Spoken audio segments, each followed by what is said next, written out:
Earlier this week, 23-year-old Jasenia Aguilar decided to go for an evening walk with her husband. Little did they both know that their life was about to change. Jasenia was 35 weeks into her pregnancy when 40-year-old Courtney crashed into her, leaving Jasenia dead at the crime scene and leaving her baby in a better critical condition. After a couple of days of the baby being in the hospital, she was finally put out of danger and into a stable condition. But now, there's a baby left without a mom.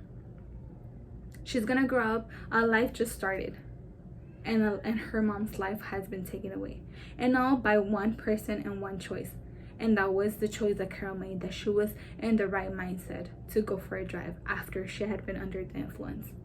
Not only was Carol driving under the influence, but she was driving with a suspended license, and she had been previously charged with 3 DUI charges. How many times do we hear in the news, drunk driver crashed, drunk driver killed this many people? We hear that very often. According to the National Highway Traffic Safety Association, in 2018, there were 10,511 deaths recorded due to drunk drivers. If you ask me, that's a pretty big and scary number. Just to hear 10,000, just by the 10,000, it's like, wow, so many lives have been taken away. And all by one choice: driving after being under the influence, or driving under the influence. As I mentioned before, it could be under the influence of alcohol, under the influence of drugs. When you mix alcohol and driving together, it's not a good idea. Alcohol leaves people in an impaired stage to drive. Their hand and eye coordination, it's not right. It's not at its best at that point.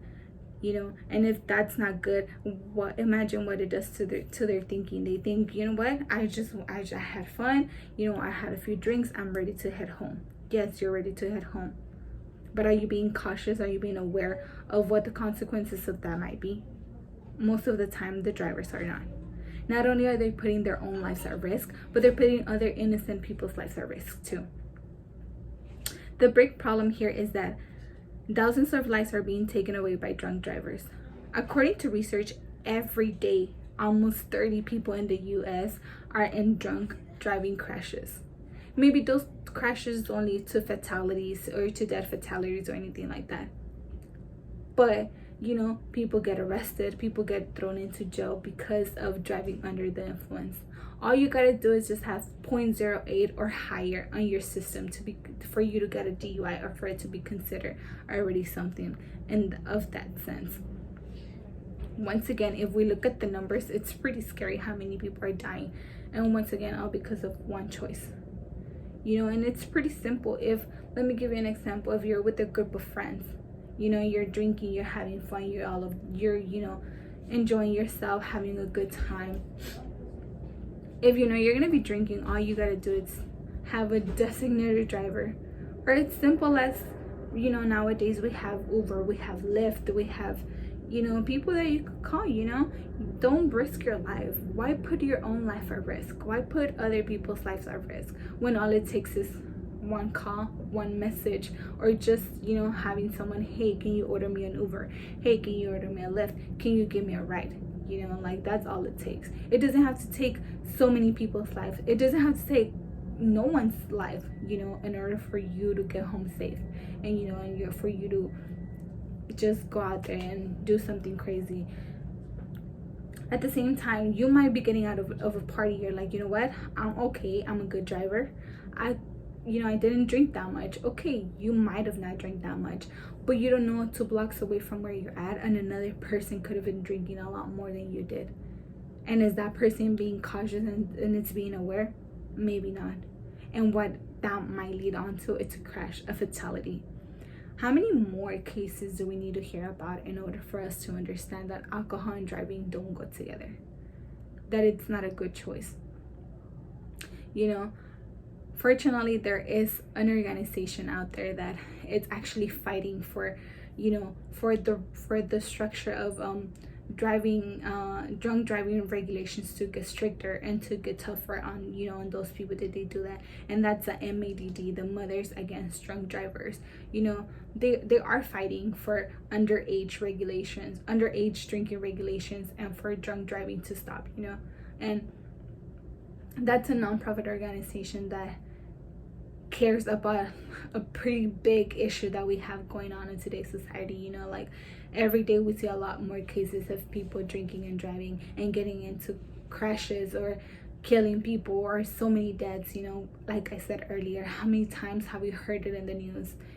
I could give you an example, a personal example that happened to, not to me, but to someone that I know. About 2 months ago, my father-in-law, actually, he was having a rough time, so he just decided to drink. He was drinking in the house, and then after, he just decided, you know what, I'm just gonna go out and clear my head, clear my mind, and just kind of get away with it. He got in the car and he just took off. And luckily there were no deaths, there was nothing bad happened. He just crashed into another person. There were no injuries, no nothing. But what it did lead to was he was in jail for 2 months. 2 months because we did not have the money to bail him out. And because we did not have the money to bail him out, it led him to his deportation. So sometimes it can even lead to that. If you're an undocumented person, it could lead to that. But once again, when people are drinking, they're not at the right mindset. They don't think of the consequences, the legal consequences, or the legal aspects of what their drinking and driving could bring to them. And as I mentioned before, and I can't stress this enough, how many more lives does it need to take for all of us to understand that it's not okay to be drinking and driving? Just kind of recapping what I said, if you're gonna be going out there, make sure that you have a designated driver, or that you are being responsible and aware and cautious, for your own safety and the safety of other people out there. Just be that person that says, I'm gonna be responsible for me. Like it always starts with itself. So be responsible, be aware, that your life could be in danger. Not only your life, but you could be fine, but like I said, other people might not be, and it could cost your life or a family member. It could happen to anyone. So there's little things that we can do to stop that, and I encourage you guys to really take this into consideration, not only for your own sake but for the sake of others, and hopefully we can minimize those numbers of the fatalities that are being registered of drunk driving cases.